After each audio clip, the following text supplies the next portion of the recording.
ECRல property வாங்க எதுக்கு crores? Lakhs போதுமே. Just 4 lakhsல ECR கோவலத்துல beach resort plot. EMI 12,000 only. Stepstone presents Secret Aura at ECR Kovalam.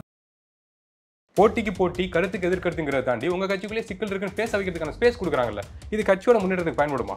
பயன்படாதுன்னு உறுதியாக தெரியும்ல.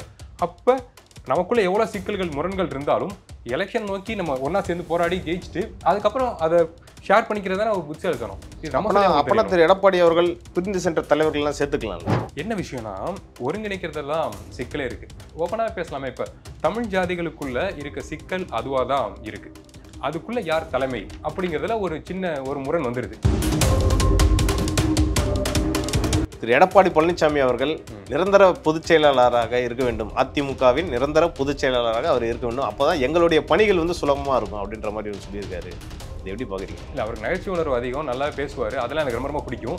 அதே சமயம் அவரோட செயல்பாடு அப்படிங்கிறது மிக சாதாரணமாக இப்படி டீல் பண்ணிட்டு பிறந்திருக்குல்ல, வார்த்தைகளால் ஈஸியாக டீல் பண்ணுவாங்க.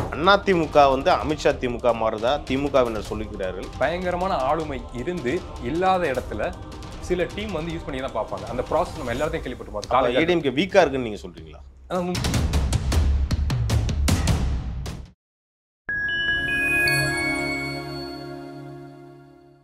பாயிண்ட் டைம் மீடியா நேயர்களுக்கு வணக்கம். இன்று நம்மோடு இணைந்திருப்பவர் திரு அருணோதயம் அவர்கள். வாருங்கள், அவரிடம் அரசியல் சார்ந்த பல்வேறு கேள்விகளை முன்வைக்கலாம். வணக்கம் சார். வணக்கம். அதிமுகவில் நடக்கக்கூடிய விவகாரம்லாம் நீங்கள் ஃபாலோ பண்ணிட்டு இருந்திருப்பீங்கன்னு நினைக்கிறேன். ஆமாம். குறிப்பாக வந்து பார்த்தீங்கன்னா, அதிமுகவின் மூத்த தலைவர் திரு செங்கோட்டையன் அவர்கள் வந்து நேற்று ஒன்றிய உள்துறை அமைச்சர் திரு அமித்ஷாவை போய் சந்திச்சுட்டு கட்சி வந்து எல்லாருமே ஒன்றா இருக்கணும், அதுதான் எங்களுடைய ஆசைன்ற மாதிரி பேசிட்டு வந்திருக்காரு. அதிமுகவில் நடக்கிற விஷயத்தையும் அதை போய் ஏன் சார் ஒரு பாஜகவை சேர்ந்த ஒரு ஒன்றிய அமைச்சர்கிட்ட போய் பேசணும்? அது மட்டும் இல்லாமல் எடப்பாடி அவர்களை வந்து முதல்வர் வேட்பாளராக மாற்றினா என்டிஏ கூட்டணிக்கு நாங்கள் ஆதரவு தரோன்ற மாதிரி டிடிவி சொல்லியிருக்காரு. டிடிவி தினகரன் அவர்கள் அவர் சொன்னதை வந்து ஓபிஎஸும் சப்போர்ட் பண்ணுறாரு. அதையும் தாண்டி பார்த்தீங்கன்னா, சமீபத்தில் திரு எடப்பாடி பழனிசாமி அவர்கள் மதுரை விமான நிலையத்திற்கு பசும்பொன் முத்துராமலிங்க தேவரோட பேரை வைக்கிறேன்ற மாதிரி சொல்லியிருந்தார். இது தேவையில்லாத சலசலப்பை தான் ஏற்படுத்தும், வேறு சமுதாயத்தினர்கிட்ட வந்து தேவையில்லாத சண்டையை உருவாக்குன்ற மாதிரி திரு டிடிவி தினகரன் அவர்கள் சொல்லியிருக்காரு. இதெல்லாம் ஃபாலோ பண்ணியிருப்பீங்கன்னு நினைக்கிறீங்க, அதை பற்றி நீங்கள் சொல்லுங்கள். அதாங்க, எல்லாமே வெற்றி நோக்கி தான் நகரணும். ஆனால் அதுக்குள்ளே தனக்கான சுய லாபம்ங்கிறத அதிகமாக எதிர்பார்க்க ஆரம்பிச்சிட்டாங்க. அதுவும் இந்த எலெக்ஷன் டைம், இப்போ இத்தனை வருஷங்களாக அமைதியாக தானே இருந்தாங்க. கடைசி 6 மாதம் எலெக்ஷன் டைம் வர்றப்ப தன்னோட பலத்தை காமிக்க விரும்புகிறாங்க, தன்னால் ப்ரெஷர் கொடுக்க முடியுமா அப்படிங்கிறதுக்கான வேலையை பார்க்குறாங்க. இதில் பார்க்குற மக்களுக்கு தெரிஞ்சிடும் யார் கட்சிக்காக நிற்கிறா, அதிமுகங்கிற அந்த பார்ட்டிக்காக, அந்த தொண்டர்களுக்காக யார் அப்போலேருந்து இப்போ வரைக்கும் நிற்கிறா, யார் போராடுறா, யார் நியாயத்தை பேசுகிறா. அதை தாண்டி கடைசி நேரத்து தேவைகளுக்காக யார் யார் பயன்படுத்திக்கிறாங்க கட்சியை, அந்த கட்சியோட பேரை, தன்னை சார்ந்திருக்க நபர்களை எப்படி பயன்படுத்திக்கிறாங்க அப்படிங்கிறத மக்கள் ஃபாலோ பண்ணாலே தெரியுது யார் ரொம்ப உறுதியாக இருக்கா, யார் பயன்படுத்திக்கிறா அப்படிங்கிறது. வந்து இவங்க, அதாவது டிடிவி தினகரன் அவர்கள், சசிகலா அவர்கள், ஓபிஎஸ் அவர்கள், இவங்களாம் எலெக்ஷனுக்காக வராங்க கண்டிப்பாக அப்படின்ற மாதிரி தான் எடுத்துக்கலாமா? ஆமாம், உறுதியாக எடுத்துக்கலாம். சார், அவங்களாம் வந்து சீனியர்ஸில் இருந்தாங்க சார், ஏற்கனவே கட்சியில் இருந்தவங்க தான், அவங்களாம் நிறைய பாடுபட்டுருக்காங்க இந்த கட்சிக்காக. அப்போ என்ன பண்ணணும்? அப்போ என்ன பண்ணியிருக்கணும்? கட்சியோட வெற்றி முதல்ல வெற்றி தானங்க நிர்ணயிக்குது. இப்போ மற்ற பார்ட்டிஸ்னால் வந்து தன்னை நிரூபித்து எலெக்ஷனில் ஜெயிச்சு அதுக்கப்புறம் தன்னோட பவரை காமிப்பாங்க. ஆனால் இங்கே இந்த கட்சி பல ஆண்டுகளாக தமிழ்நாட்டை ஆண்ட கட்சி தானே, அதோட நிறை குறைகள் மக்களுக்கு தெரியும் தானே. இப்போ அவங்களுக்கு தேவை, அடிப்படை தேவை என்ன? வெற்றி. அதை நோக்கி தானே அந்த கட்சி நகரணும், அதை நோக்கி தானே அதோட தொண்டர்களும் அதோட சிறு தலைவர்களும் முன்னோக்கி நகரணும். அதை தாண்டி நம்ம கட்சிக்குள்ள உள்ள நபர்களுக்குள்ளே ப்ரெஷர் கொடுத்து நம்ம பவரை காமிச்சு நம்ம திரும்பி கம்பேக் கொடுத்துட்டோம் அப்படிங்கிற மோடில் இயங்குறதுங்கிறது கட்சிக்கு நல்லதா? இப்போ நம்ம பேசிக்கிட்ட மாதிரி ஆப்போசிட் பார்ட்டியில் இருக்க நபர்களுக்கெல்லாம் அது ஒரு கேலிக்குரியதாகவும் ஒரு விவாதத்துக்குரியதாகவும் மாற்ற முடியுதில்ல. அதை ஈஸியாக போட்டிக்கு போட்டி கருத்துக்கு எதிர்கருத்துங்கிறத தாண்டி உங்கள் கட்சிக்குள்ளே சிக்கல் இருக்குன்னு பேச வைக்கிறதுக்கான ஸ்பேஸ் கொடுக்குறாங்கல்ல, இது கட்சியோட முன்னேற்றத்துக்கு பயன்படுமா? பயன்படாதுன்னு உறுதியாக தெரியும்ல. அப்போ நமக்குள்ளே எவ்வளோ சிக்கல்கள் முரண்கள் இருந்தாலும் எலெக்ஷன் நோக்கி நம்ம ஒன்றா சேர்ந்து போராடி ஜெயிச்சுட்டு அதுக்கப்புறம் அதை ஷேர் பண்ணிக்கிறதான ஒரு புத்திசாலித்தனம். அப்பனா திரு எடப்பாடி அவர்கள் பிரிந்து சென்ற தலைவர்கள்லாம் சேர்த்துக்கலாம்ல சார்? நான் தான் சொல்றேன்ல, கட்சிக்கு எது சரியோ அதைத்தான் முடிவெடுக்க முடியும். அதை தாண்டி குளறுபடிகள் இருக்கு, இதால கட்சிக்கு சிக்கலாகும், பின்னாடி சிக்கலாகும் அப்படிங்கிறப்ப அவர் கட்சிக்கு எது சரியோ அதான் முடிவெடுக்கிறாப்ல. ஏறக்குறைய ஒரு 4-5 தேர்தலில் எடப்பாடி அவர்கள் சந்திச்சிட்டாரு, எதுலையுமே வெற்றி பெறலையே. அப்படி பார்த்தா இல்ல, என்ன விஷயம்னா வெற்றிங்கிறது தேவைதான், எதனால வெற்றி கிடைக்க மாட்டேங்குறதுக்கான சிக்கல் நமக்கு புரியுது. அதே சமயம் தவறான நபர்கள் உள்ள அனுமதிச்சுட்டா கட்சின்னு ஒன்று இருக்குல்ல. இப்போ ஏடிஎம்கேன்னு ஒன்று இருக்குது, அதுக்கான ஸ்டாண்டர்டான ஓட் பேங்க்னு ஒன்று இருக்குல்ல. கொஞ்சம் குறைஞ்சாலும் ஓட் பேங்க் ஸ்ட்ராங்காக தானே இருக்குது, அதுக்கான ஓட் பேங்க் சொல்கிறேன். இதை உள்ள விட்டுட்டா குளறுபடியே அந்த ஓட் பேங்க் குழம்பிடும், இருக்க ஓட் பேங்க்கும் மாறிடுங்கிற அந்த கட்சியை காப்பாற்றுங்கிற நல்லோக்கத்தில் தான் செயல்படுறான்னு எனக்கு தோணுது. அதாவது 2016 சட்டமன்ற தேர்தலில் பார்த்தீங்கன்னா அம்மையார் ஜெயலலிதா தலைமையிலான அதிமுக வந்து பார்த்தீங்கன்னா 40% வாக்குகள் வாங்கினாங்க. அதுக்கடுத்து அது சரிபாதியாக குறைஞ்சிருக்கு. இப்போ ஸோ இப்போ எல்லாருமே வந்து ஒருங்கிணைச்சு போனீங்கன்னா ஓரளவுக்கு இன்னைக்கு திமுக ரொம்ப டஃப்பாக இருக்கு, அவங்களுக்கு ஒரு போட்டியாக இருக்கலாம்ல சார்? என்ன விஷயம்னா ஒருங்கிணைக்கிறதெல்லாம் சிக்கலே இருக்கு. ஓப்பனாக பேசலாமே, இப்போ தமிழ் ஜாதிகளுக்குள்ள இருக்க சிக்கல் அதுவாக தான் இருக்கு. அதுக்குள்ள யார் தலைமை அப்படிங்கிறதுல ஒரு சின்ன ஒரு முரண் வந்துடுது. இல்லை நீங்கள் இருந்துக்குங்க, இந்த தடவை சேர்ந்து வேலை செய்வோம் அப்படிங்கிறது இருக்க மாட்டேங்குது. இப்போ அம்மா இருக்கப்ப அவங்களுக்கு கீழே சேர்ந்து எல்லாரும் வெறித்தனமாக கட்சிக்காக தமிழ்நாட்டுக்காக வேலை செய்ய ரெடி தயாராக இருந்தாங்க. ஆனால் அதே சமயம் இப்போ ஒரு தலைமை இல்லைங்கிறப்ப அதுக்கான இடம் எங்களுக்கு தான், எங்கள் சமூகத்துக்கு தான் அப்படின்னு சொல்லி மறைமுகமாக முன்னெடுத்து வைக்கிறாங்க. அந்த சிக்கல் இருக்கு. ஆனால் அதை உட்காந்து அமைதியாக பேசினா ஈஸியாக சரி பண்ணிட முடியும். ஆனால் அதுக்கான பாசிபிலிட்டிஸ் நேரம் குறைவாக இருக்குது. அதுக்கிடையில் நிறைய பேர் வந்து உள்ளே ப்ளே பண்ணுறாங்க.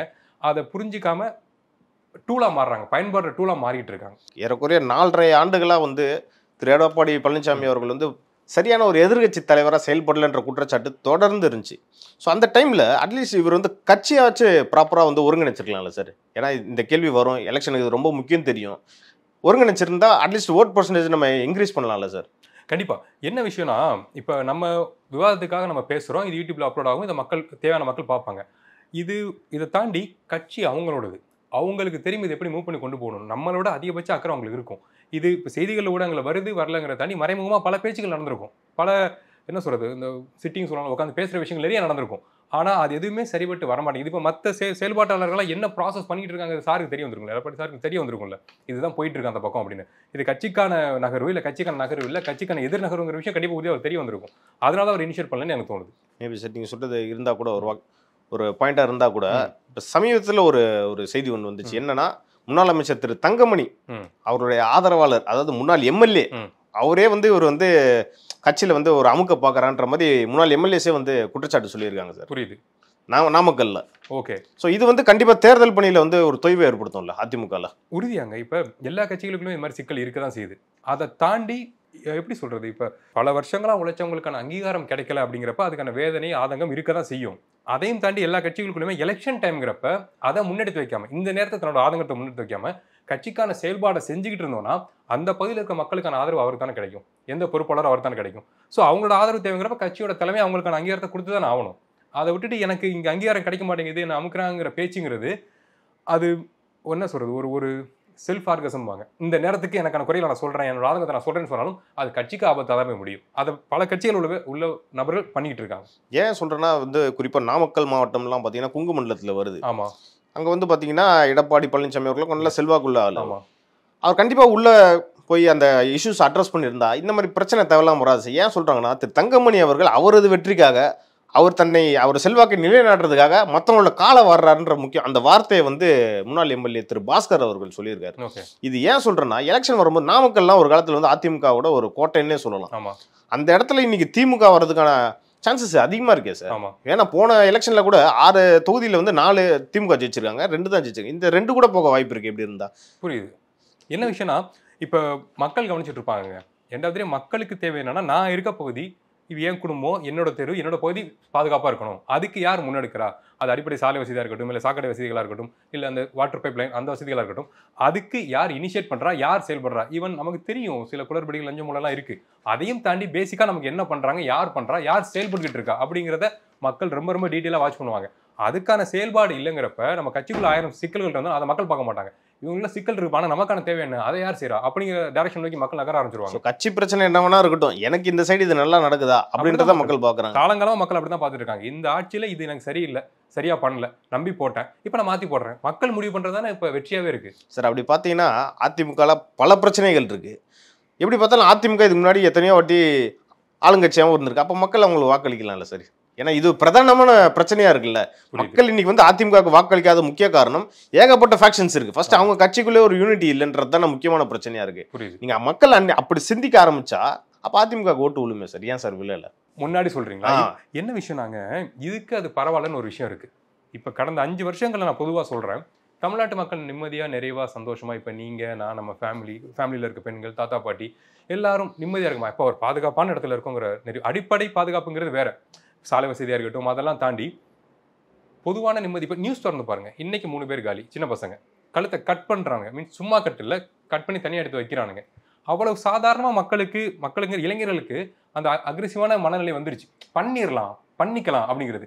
இது காவல்துறைக்கு மிகப்பெரிய ப்ரெஷராக இருக்குது நமக்கு புரியுது. என்னன்னா இது மாதிரியான சிக்கல்கள், கலவரங்கள், கொலைகள்ங்கிறது எப்படி நடக்கும், யாருக்குள்ள நடக்கும்னா முன்னாடியே ரவுடிசம் அந்த கேங்குள்ள நடந்துட்டு இருக்கும். அது அந்த ப்ராசஸ் வாழ்வியல், அதுக்குள்ள நம்ம போக வேணாம்னு வச்சுங்களேன். அது தொடர்ச்சியாக நடந்துகிட்டே தான் இருக்கும் எல்லா ஆட்சியிலுமே. ஆனால் சாதாரண இளைஞர்கள் கூட இப்போ கொலை பண்ணலாங்கிற மைண்ட் செட்டுக்கு வராங்கல்ல. இதுக்கான பாசிபிலிட்டிஸ் யார் கொடுத்தது? ஒரு இடத்துல ஒன்று நடக்குது, இளைஞர்கள் இதை இனிஷியேட் பண்ணி ஒரு ப்ராசஸ் நடக்குதுன்னா அதுக்கான தண்டனை உறுதியாக சீக்கிரம் கொடுத்து அதை மக்கள் மீது சோஷியல் மீடியாவில் காமிச்சிட்டோம்னா ஒரு பயம் வரும். தப்பு செஞ்ச தண்டனை உடனே கிடைக்கும். இந்த ஆட்சிக்கான இனிஷியேட் முக்கியமே என்ன பண்ணால் மக்களோட அமைதி, நாட்டோட அமைதி தான். இதை நம்ம செஞ்சால் சிக்கலாயிரும் அப்படிங்கிற பயம் வரணும், நீதித்துறை நோக்கி நகரலாங்கிற பயம் வரணும். அந்த பயம் இப்போ யாருக்குமே இல்லை. கோவம் வந்தால் கத்தி இருந்தால் வெட்டிடலாங்கிற ஒரு தைரியம் இப்போ எல்லாருக்கும் வந்துகிட்டு இருக்கு. ஸோ இதை பார்க்குற மக்களுக்கு பாதுகாப்பு உணர்வு இப்போ இல்லை. பாதுகாப்பாக மக்கள் ஃபீல் என்னவா ஏன் அந்த மாதிரி ஆயிட்டாங்க ஏன்னு கேட்குறீங்களா? அரசின் மீதான பயம் குறைஞ்சு போச்சு.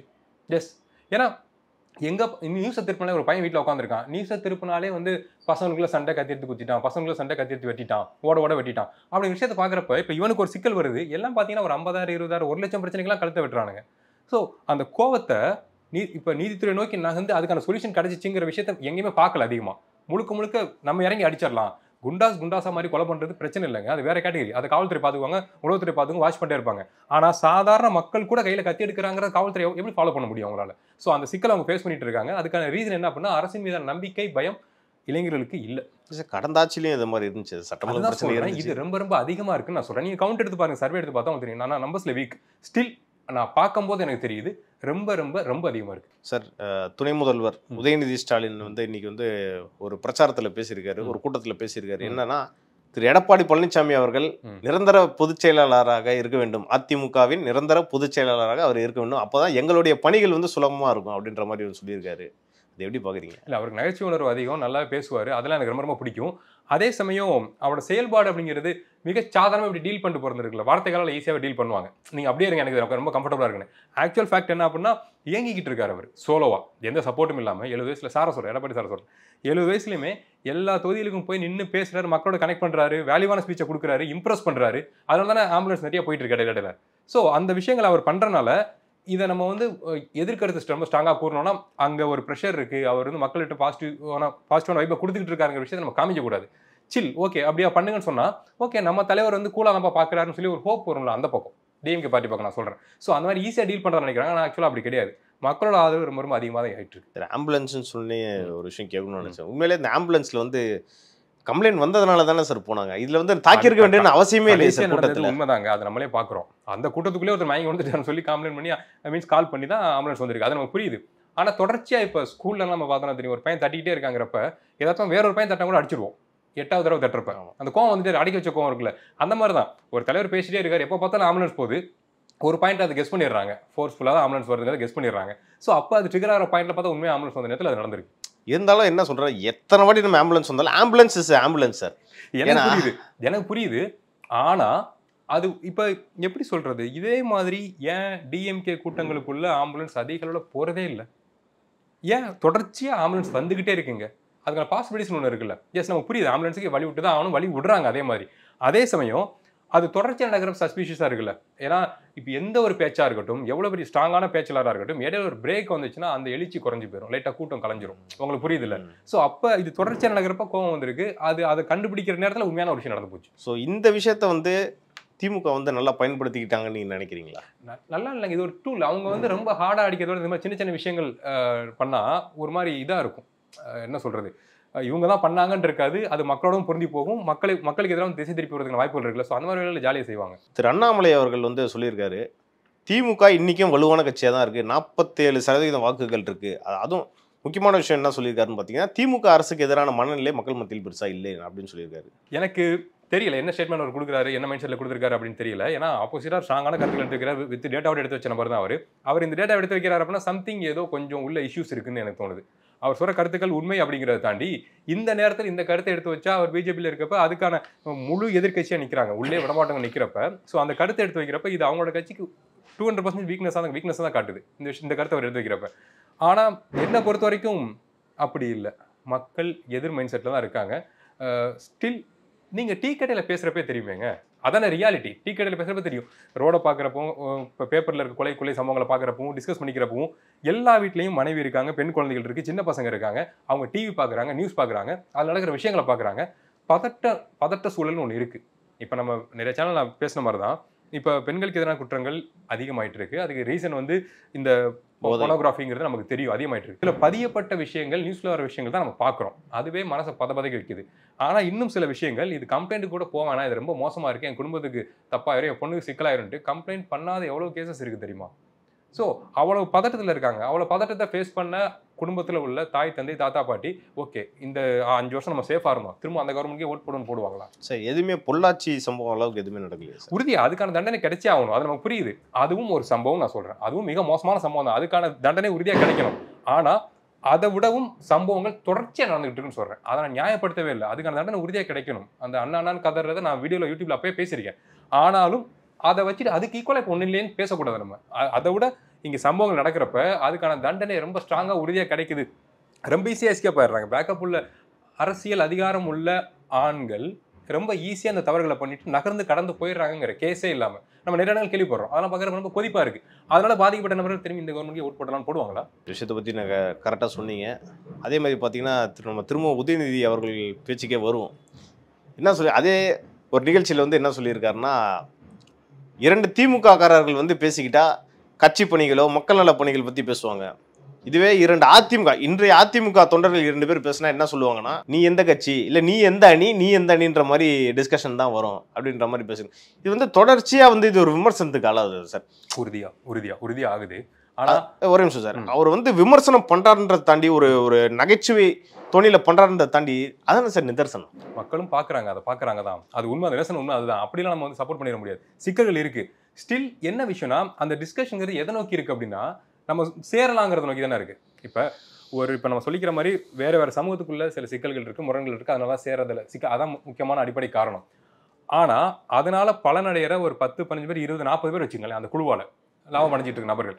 அதை தாண்டி அவங்களுக்கு கீழே ஒரு சர்க்கிள் இருக்கும்ல, இங்கேயும் ஒரு சர்க்கிள் இருக்கும்ல. அவங்களோட மோட்டோ என்ன அப்படின்னா, நம்ம சேர்ந்துட மாட்டோமா, கட்சிக்கு நல்லது பண்ணிட மாட்டோமா, கட்சி ஜெயிச்சிடாதா அப்படிங்கிறதா. ஏன்னா இப்போ அந்த மணி சர்க்குலேஷன் அப்படிங்கிறது எல்லா பார்ட்டிக்குள்ளேயுமே இருக்குங்க. அது நமக்கு தெரிஞ்சது தான். அதை பற்றி நம்ம டீப்பாக போக தேவையில்லை. ஆனால் எண்டாவது டே அந்த அடிமட்ட தொண்டர்கள்னு இருக்காங்கல்ல, அடிநிலை தொண்டர்கள் இருக்காங்களா, அவங்களோட கோல் என்னவா இருக்கும் காலங்காலமாக அப்படின்னா, அவங்க தங்களுக்கு கிடைக்கிற அந்த அரசோட நிவாரணங்கள், அந்த பேசிக்கான விஷயங்களை தாண்டி நமக்கு பிடிச்ச தலைவர், இப்போ எம்ஜிஆர் சார் இருக்கட்டும், அம்மாவாக இருக்கட்டும், அவங்க ஆரம்பிச்ச கட்சி ஜெயிக்கணுமே, ஏன் ஜெயிக்க மாட்டேங்குது அப்படிங்கிறத அவனோட இயக்கமாக இருக்குது. ஸோ என்னதான் குழப்பங்கள் இருந்தாலும் கீழே இருக்க மக்களோட தேவை, ஆசை என்னவா இருக்குது அப்படின்னா, 2 டீமாக இருந்தாலுமே சேர்ந்துட மாட்டோமா, கட்சியை ஜெயிக்க வச்சிட மாட்டோமா அப்படிங்கிற மோடில் தான் அவங்க இருக்காங்க. இது எல்லாமே நடக்கிறது அதிமுகக்குள்ள ஒரு இன்டர்னல் பார்ட்டி பிரச்சனை சார். இது இந்த பிரச்சனைக்கும் திரு அமித்ஷாவுக்கும் என்ன சார் சம்பந்தம்? திரு எடப்பாடி அவர்களும் போய் சந்திக்கிறாரு, செங்கோட்டையன் அவர்களும் போய் சந்திக்கிறாரு, டிடிவியோ ஓபிஎஸ்ஓ எல்லாரும் போய் திரு அமித்ஷா அவர்கள் தான் போய் சந்திக்கும் போது அதிமுக வந்து அமித்ஷா திமுக மாறுதா திமுகவினர் சொல்லிக்கிறார்கள். அது வந்து ஓரளவுக்கு ஏத்துக்கிற மாதிரி தானே சார்? இது மாதிரியான விஷயங்கள் நிறைய நம்ம கேள்விப்படுறோம், நமக்கு அது புரியுது. அதுதான் ஒரு மிக பயங்கரமான ஆளுமை இருந்து இல்லாத இடத்துல சில டீம் வந்து யூஸ் பண்ணி தான் பார்ப்பாங்க. அந்த ப்ராசஸ் நம்ம எல்லாத்தையும் கேள்விப்பட்டிருப்போம். ஏடிஎம்கே வீக்கா இருக்குன்னு நீங்க சொல்றீங்களா? முடிச்சிடுறேன்.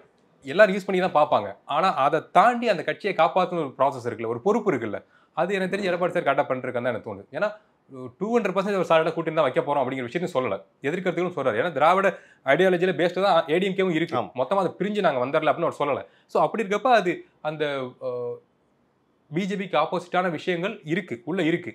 அந்த சர்வைவல் மோட்னு ஒன்று இருக்குல்ல, அடிப்படைன்னு ஒன்று இருக்குல்ல. ஏன்னா இந்தியன் கவர்மெண்ட் அதானே அவங்க டார்கெட் பண்ணுறாங்க நம்ம கட்சிங்கிறப்ப, அதுக்கான விஷயங்கள் நான் சொல்கிறது ஒடுங்கி அடங்கி போகிறது நான் சொல்லலை. மீட் பண்ணிட்டு வந்தால் அவங்க மைண்ட் செட் என்ன, அவங்க என்ன மோடில் இருக்காங்க தெரிஞ்சுக்கலாம்ல. ஸோ அந்த மோடில் அப்ரோச் பண்ணால் தான் எனக்கு தோணுது. ஏன்னா பயந்துருந்தாங்க அப்படின்னா இவ்வளவு ஸ்ட்ராங்கான விஷயங்களை இவ்வளவு மக்களை சந்திச்சு இந்த நேரத்தில் அவரால் பண்ணிட்டு இருக்க முடியாது. எப்படி சொல்றேன்னா, இப்போ மிச்ச 3 பார்ட்டி இருக்காங்கல்ல, ஒதுங்கி இருக்காங்கல்ல, அவங்களும் சந்திக்கிறாங்க, பேசுறாங்க, நமக்கு அது புரியுது. ஆனால் அதை தாண்டி சாரோட செயல்பாடுங்கிறது வித் பேக்கப்போட தானே இருக்கு. என்னதான் அந்த ஓட் பேங்க்ங்கிறது இவங்களோட மொத்தமாக ஏடிஎம்கேல இந்த ஓட் பேங்க்ங்கிறது கொஞ்சம் நீங்கள் சொன்ன மாதிரி குறைஞ்சிருக்கு அப்படின்னாலுமே அது அவருக்கு பேக்கப்பா இருக்குல்ல. இப்போ எடப்பாடி சாரை தள்ளி வச்சு நீங்கள் எதுவும் பண்ணிட முடியாதுல்ல. அவரோட வேல்யூ, ஒரு கட்சியில் தன்னோட மதிப்பு என்ன வேல்யூங்கிறது அவர் தெரியும்ல. ஸோ அந்த கான்ஃபிடென்ட்டோட தான் மூவ் பண்ணி போய் பேசுறாருன்னு நான் சொல்றீங்க சார். ஆனா வந்து டிடிவி தினகரன் என்ன சொல்றாருன்னா, இவர் வந்து என்டிஏ கேண்டிடேட்டா முதல்வரா வேணாம், எங்களுக்கு வேற யாரா கூட வைங்க, அவங்கள நான் சப்போர்ட் பண்றேன்னா, எப்படி பார்த்தாலும் அட்லீஸ்ட் ஏடிஎம்கே ஒன்னா இல்லைன்னா கூட ஒரு அலையன்ஸ் படியா அது ஒன்னாவது இல்லை சார். அப்போ வந்து ஏடிஎம்கே அலையன்ஸ்க்கோ ஒரு என்டிஏ அலையன்ஸ்க்கோ தான் சார் அது அட்வான்டேஜ். என்ன விஷயம்னா, இப்போ ஏன் அவங்களால ஏடிஎம்கேவை அவங்க பிளான் பண்ண மாதிரி டேக் ஓவர் பண்ண முடியல அப்படின்னா அதுக்கான ரீசன் எடப்பாடி சார் தான் நிற்கிறாரு. அந்த ஹோப் வந்து அந்த கட்சிக்குள்ள அதிகமாக வந்துருச்சு. இவரை நம்பலாம், இவர் கட்சிக்கு உண்மையா இருப்பாருங்கிற ஹோப் வந்துருச்சு. அவரை நகர்த்துறதுக்கான வேலையை தான் எல்லாரும் பார்த்துட்டு இருக்காங்க. ஸோ அதோட வெளிப்பாடு தான் நீங்க சொல்ற ஸ்டேட்மெண்ட் எனக்கு தோணுது. இவரை நகர்த்துங்கன்னு. ஆனா அவங்க சொல்ற மாதிரி இவரை நகர்த்திட்டா, நான் அப்படியே சொல்றேன், இந்த ஸ்ட்ரக்சர் இருக்குல்ல, இப்போ ஒரு ஸ்ட்ரக்சர் இருக்குல்ல, அது குழஞ்சு போயிடும். ஏன்னா இப்போ ஒரு ஓட்டுமே எப்படி வருதுன்னா நேரா அவருக்கு போடலாங்கிறது இல்லை. அந்தந்த தொகுதியில ஒருத்தவங்க ட்ரஸ்ட் இருக்கும். அந்த ட்ரஸ்டோட பில்டா தான் எடப்பாடி சார் நிற்கிறாரு. அவர் நகர்த்திட்டீங்கன்னா இது கலைஞ்சிரும். ஓகே, நாளைக்கு வந்து அதாவது தனியா பிரிஞ்ச ஃபேக்ஷன் எல்லாருமே ஒன்று சேர்ந்து நாளைக்கு ஒருவேளை அவங்க தான் ஏடிஎம்கே, இவர் அவங்க எல்லாருமே பிரிச்சுட்டா என்ன சார் ஆகும்? அதுக்கான பாசிபிலிட்டிஸ் ரொம்ப கம்மி. நான் சொன்ன மாதிரி இங்கே ஸ்ட்ரென்த் அதிகமாக இருக்குது, ஹோப் அதிகமாக இருக்குது. அந்த பக்கம் தேவை தான் இருக்குது. கட்சியை காப்பாற்றணும், ஜெயிக்கணுங்கிறத தாண்டி தேவைகள் அதிகமாக இருக்குது. அதான் கடைசி நேரத்தில் நாங்கள் பவர் காமிக்கிறோம்னு உள்ள வராங்க. அது நடக்காது. நடந்துச்சுன்னா மொத்தமாக கொலாப்ஸ் ஆயிரும். அவ்வளோ சீரியஸ்லேயே கொலாப்ஸ் ஆயிரும். இன்னொரு விஷயம் வந்து என்ன சொல்கிறாங்கன்னா, திரு செங்கோட்டையன் அவர்களோட பதவி வந்து பறிச்சாரு போன வாரம். அதுக்கப்புறமா இவரோட செயல்பாடுகள் எல்லாமே அம்மையார் செல்வி ஜெயலலிதா அவங்களோட வழி மாதிரியே இருக்குன்ற மாதிரி சொல்றாங்க. உண்மையிலேயே எடப்பாடி அவர்களோட செயல்பாடுகள்லாம் அப்படிதான் இருக்கா சார்? என்ன விஷயம்னா, அது அப்படித்தான் இருக்கு. ஆனால் அதுக்கான ரீசன் என்னன்னு பார்த்தீங்கன்னா, இப்போ நான் முதல்ல சொன்ன மாதிரி தான், கட்சிக்கு இது சரியா தப்பா? ஏன்னா நமக்கு தெரிஞ்சு நியூஸில் வர்றது விஷயம், அதை நம்ம கேட்டுக்கிறோம். அவங்க பேசிக்கிறாங்க, இல்லை வந்து நியூஸ் சேனல்ஸில் பதில் சொல்லிக்கிறாங்க செய்தியாளர் சந்திப்பில் அப்படிங்கிறது. ஆனால் அதை தாண்டி அவங்களுக்கு தொடர்புள்ள நபர்கள் ஒன்று பேசிக்குவாங்கல்ல, அந்த செய்தி அவங்களுக்கு தெரிய வரும்ல. அப்போ எந்த வகையிலுமே லீஸ்ட் பாசிபிலிட்டி தான் இருக்குது, லீஸ்ட் பாசிபிலிட்டிஸ் கூட இல்லைன்னு ஒரு முடிவுக்கு வருவாங்க. இது தப்பான மோட்டோவில் போகுது, இவங்களோட கோல் வேறையா இருக்குது, அதை கன்வே பண்ணுறதுக்கு நமக்கு 10 நாள் கெடு விதிக்கிறாங்க. அந்த மாதிரிலாம் இங்கே வேலை வச்சுக்காதீங்க, அதுக்கான கட்சி இது கிடையாது, உங்களுக்கு பொறுப்பே கிடையாது அப்படின்னு ஒதுக்கி வைக்கிறப்ப நீங்கள் கவனிச்சு பார்த்தீங்கன்னா, சார் செங்கோட்டையன் சார் கீழே இந்த நபர்கள் சில பேர் கூட நாங்கள் அந்த மோடில் அவர் பேசுவார்னு எங்களுக்கு தெரியாது, அவர் கூட இருந்தோம், ஆனால் அவர் பேசுனதுக்கு அப்புறம் எங்களுக்கு இது மாதிரி நம்பிக்கை கிடையாது, நான் உங்க கூட வந்துடுறோம் அப்படின்னு எடப்பாடி சார் வந்து பேசுகிற விஷயங்கள் நம்ம கேள்விப்படுறோம். ஆனால் அவங்களோட ஆதரவாளர்கள் நிறைய பேர் ராஜினாமாவும் பண்ணாங்களே சார். இல்லை, எனக்கு புரியுது. அதாங்க, இப்போ நீங்கள் யாருக்கு உண்மையாக இருக்கீங்களோ அவங்களுக்கு நீங்கள் நான் எந்த அளவுக்கு உண்மையாக இருக்கேன் பாருன்னு காமிச்சாதான் அவங்க உங்களை கூட வச்சுக்குவாங்க. ஸோ அப்படி இருக்கப்ப அவங்களுக்கு அவர்கிட்ட தான் தேவை இருக்குது, நம்பிக்கை இருக்குது. ஸோ அதை நிரூபிச்சு காட்டுறதுக்கு அவங்க அந்த வேலையை பண்ணுறாங்க. அதிமுகவில் நடக்கக்கூடிய பல்வேறு விஷயங்கள் குறித்து நம்ம டீட்டெயிலாக டிஸ்கஸ் பண்ணோம். இது குறித்து அடுத்தடுத்த நிகழ்ச்சிகளில் இன்னும் நம்ம டீட்டெயிலாக டிஸ்கஸ் பண்ணலாம் சார். நன்றி சார். நன்றி, நேரத்துக்கு நன்றி.